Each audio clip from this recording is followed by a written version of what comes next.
আসসালামু আলাইকুম। কেমন আছেন সবাই? আশা করি সবাই ভালো আছেন। আমি মোটামুটি আলহামদুলিল্লাহ ভালো আছি।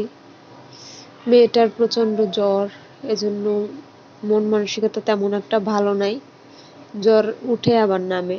কিচ্ছু খেতে চায় না। আজকে ২ দিন ৩ দিন যাবৎ সে একদম কিছুই খায় না। খুব বকাঝকা করে ২ পিস রুটি পানি দিয়ে খাওয়াইছি এই পর্যন্তই, শুধুমাত্র ওষুধ খাওয়ানোর জন্য। এছাড়া পানি ছাড়া কিছুই খাইতে চায় না।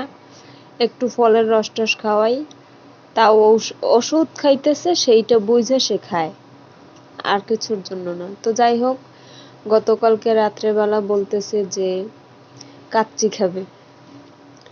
তো কাচ্চি খাবে বলার পর আমি সাথে সাথে ওর আব্বুরে ফোন দিয়ে বলছি যে মেয়ে কাচ্চি খাইতে চায়, তুমি নিয়ে আইসো। ভাবছি হয়তো জ্বরের মুখে খাইতে চাইছে, হয়তো আইনা দিলে খাবে। কিন্তু সে একটাবার মুখে নিয়া টেস্ট কইরাও দেখে নাই যে আদৌ সেটা মিষ্টি লাগে না টক লাগে না তিতা লাগে।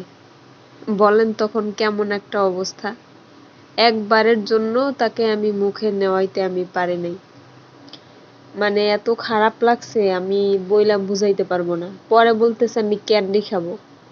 পরে ভাবছি যে হয়তো ক্যান্ডি দেখলে তারপরে হয়তো খাইতে চাবে। তো যাই হোক, এর জন্য আমি আবার ক্যান্ডি আনতে পাঠাইছি ওর আব্বুকে, সেই সাথে সাথে। পরে ক্যান্ডি আইনা দিল। এখন সে সেই ক্যান্ডিও খাবে না, আর কাচ্চি তো খাবেই না। মানে এমন একটা পরিস্থিতি, মানে ওর খাইতে মনে চায়। মানে আমি যতদূর বুঝি যে ওর একটা জিনিস খাওয়ার জন্য মনে চায়, কিন্তু ওর মুখের সামনে আনলে সেই রুচিটা ও পায় না, খাওয়ার মতো সেই রুচিটা আর ও পায় না। তো যাই হোক, কি আর করার, সবাই দোয়া করবেন মেয়েটার জন্য। তবে কালকের থেকে আজকে একটু সুস্থ, কিন্তু কিছু খেতে চাচ্ছে না। বিকালবেলা বলছে ফুচকা খাবে, তাই ফুচকা খাওয়াই আনছি নিয়া, ঝালমুড়ি খাইছে, আর কিছুই খায় নাই। তবুও যেটুকু খায় পেটে থাকুক সুর, এটাই আমি চাই। তো যাই হোক, কালকে ঢাকা কাচ্চি থেকে কাচ্চিটা আনছিল। কাচ্চিটা অনেক ভাল লাগছে। মানে স্বাদটা আমার কাছে মনে হয়েছে কাচ্চি ভাইয়ের যে কাচ্চিটা খাইছি ওটার থেকে একটু ডিফারেন্ট। মানে এটাতে একটু মিষ্টির পরিমাণটা একটু বেশি লাগছে আমার। এমনিতে ভালো আছে, ভালো লাগছে আমার।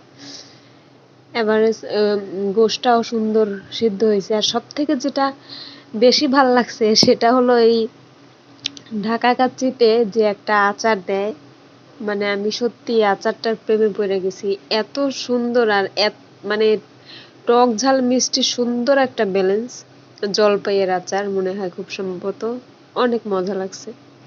তো যাই হোক, সবশেষে আমার মেয়েটার জন্য দোয়া করবেন। আমি পরে আমার মেয়ের জন্য বক্স ভরা ডিপে রাইখে দিছি ফ্রিজের মধ্যে, যেন সুস্থ হইলে একটু খাইতে পারে, যেহেতু খেতেই চাইছে। এর আগেও যতবার কাচ্চি আনা হয়েছে ও তেমন একটা খায় নাই, কিন্তু তারপর আমি রাইখে দিছি যেহেতু ও খাইতে চাইছে। যাই হোক, সবাই ওর জন্য দোয়া করবেন। ভালো থাকবেন সবাই। আল্লাহ হাফেজ।